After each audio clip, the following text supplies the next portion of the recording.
एक गांव में एक छोटा सा परिवार रहा करता था। परिवार में रामू, उसकी पत्नी प्रभा और बेटा बबलू थे। एक दिन प्रभा अपने पति से कहती है, सुनिए जी, बहुत दिन हो गए हैं मायके गए हुए, क्यों ना हम सब माँ से मिलाएं।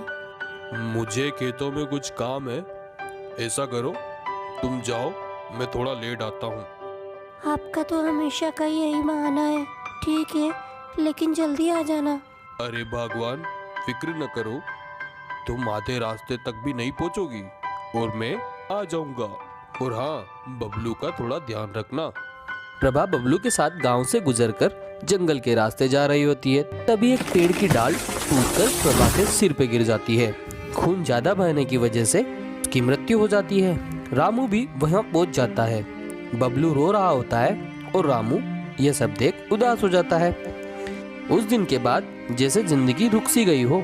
बबलू हमेशा एक कोने में उदास बैठा रहता या फिर सोता रहता था।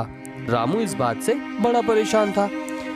एक दिन रामू की सास आकर बबलू का हाल देख रामू को दूसरी शादी की सलाह देती है। रामू उसकी बात मानकर शोभा नाम की लड़की से शादी कर लेता और घर ले आता है। शोभा और बबलू एक दूसरे को देखते हैं। अरे वाह, कितना प्यारा बच्चा है। बेटा, आज से मैं तुम्हारी माँ हूँ। मैं तुम्हें कभी अपनी माँ की कमी महसूस नहीं होने दूंगी। मैं तुम्हें बहुत प्यार दूंगी। माँ, आपका बहुत शुक्रिया। आप मुझे कभी भी छोड़ के नहीं जाना माँ। इतना सब देख रामू खुश हो जाता है।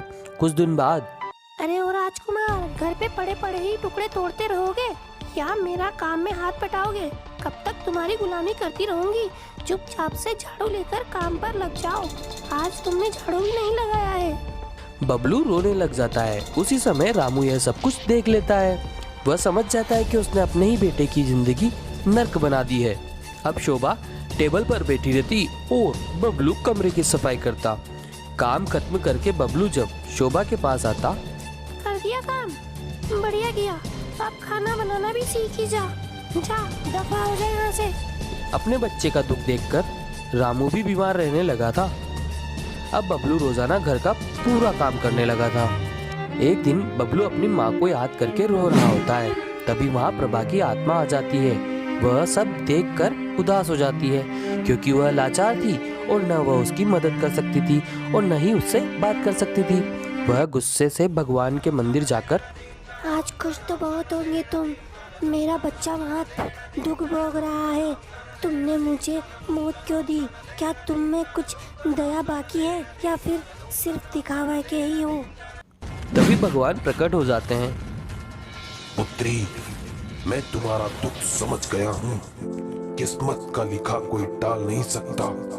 मैं तुम्हारे पुत्र प्रेम से बहुत प्रसन्न हूँ। मैं तुम्हें वरदान देता हूँ, तुम अपने बच्चे की मदद कर पाओगी, लेकिन एक जानवर या पक्षी के रूप में ही तुम ऐसा कर सकती हो। और अपने बच्चे की मदद करने के बाद आखिर में एक बार तुम उससे मिल भी पाओगी। मुझे माफ कर दीजिए भगवान, आपका बहुत बहुत धन्यवाद। तथास्तु।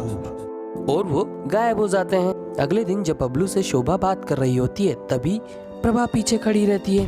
सुन चतुंदर, तेरा बाप तो बस पड़ा रहता है। घर में खाने के लिए कमाना भी पड़ता है। फोकट में खाने से अच्छा है बाहर जाकर कुछ कमा के लेके आ। अगर बिना पैसे के घर लौटा तो शाम को मैं खाना तक नहीं दूंगी, याद रखना। तभी प्रभा वहाँ से चली जाती है और जिस रास्ते से बबलू गांव से बाहर जा रहा होता है वहाँ पहुँच जाती है। बबलू को मुर्गियों से बड़ा प्यार था, इसलिए वह मुर्गी का रूप बदल लेती है।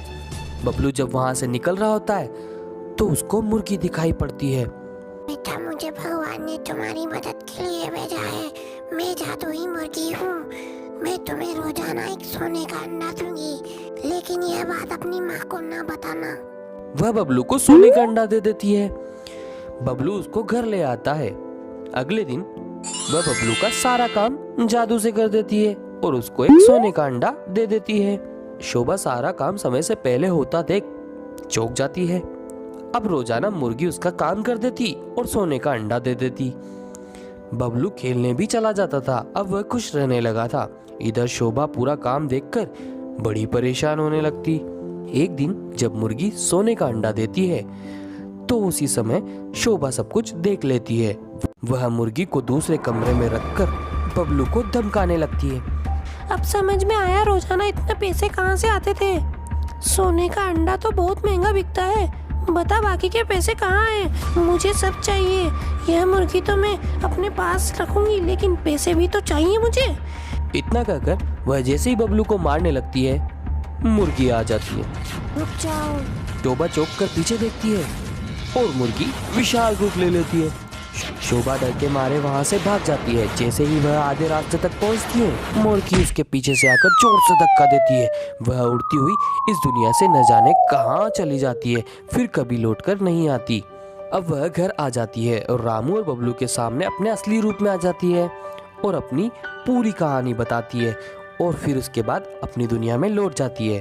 अब रामू और बबलू दोनों खुशी से साथ रहने लगे थे। तो दोस्तों, आपको ये वीडियो कैसा लगा आप मुझे कमेंट करके बताएं और साथ के साथ चैनल को सब्सक्राइब करना ना भूलें।